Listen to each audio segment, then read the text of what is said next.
part 3, because we have to learn ultimately not to take the bait, because the truth is that we need to experience the pain to then understand how not to take the bait. Because if we take the bait and listen to the mind and then do what the mind says, what we'll understand with time is that the mind only, the happiness, there's an end game for that seed. That seed will ultimately probably grow us. It will grow us taller than what we were feeling in that existence.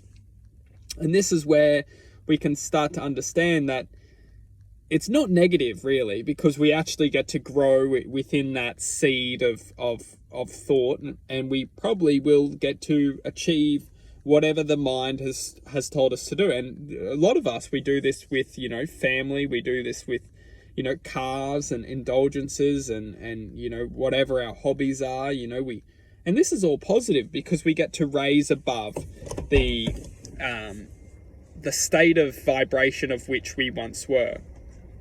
So the mind gives us a thought which we seed from the mind, and then we grow that thought. We get to achieve that, which is ultimately excellent. It's not negative, this, but this is where it's wrapping into, is that what happens is that this seed, it's truthfully only a seed of desire.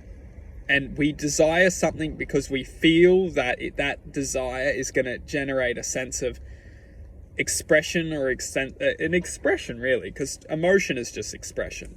It's going to generate a sense of expression, which is going to make us feel better than we once were. Now, this is, if we actually work out the emotional truth behind this, it's actually psychotic. It's insane. Because what we're doing is we're choosing to express something to feel better than we once were. So essentially what we're doing is we're taking something which may be true, and we're expressing something that potentially is taking us away from our truth. Slow that down and think about it, and look at the reality which we're living in. We're all becoming expressions of doing something which is untrue to our nature, just to feel something. And look at humanity, and this is essentially the outcome of humanity. Now, it's not to say that it's negative, it's just our reality. It's insane. And it's not to say that, but what are you talking about? We must feel something, because this is not what I'm saying. What I'm saying is this, is that when we can accept our truth, we can start to seed a different seed, not a seed of desire, a seed of self-justice. And this seed of self-justice, it doesn't have an end game. You look at most of the people in this society and they crumble later on because this seed of desire only fell down. Because no matter how tall this seed of desire grows, it will only keep desiring and desiring and desiring. And then eventually the desire falls over onto itself, because it understands that the roots are weak. We need, as expressions of infinite possibility, expressions of divine consciousness, love, we don't grow on desire. We grow on true love, on true infinite possibility. So the desire which we're growing into this world will only collapse over time.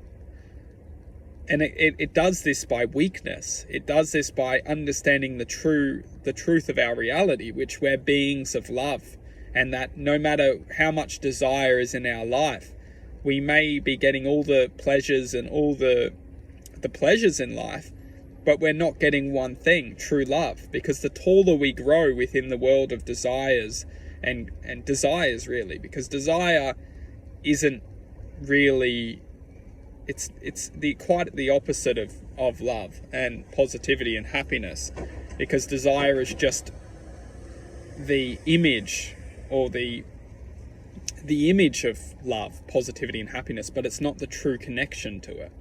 So when we're just going out for all the desires in the world, we're like being able to look through the glass and try and touch but we're hitting the glass wall and we realize that we don't have that true connection. And a lot of us will wrap this up into a part 4 because we can.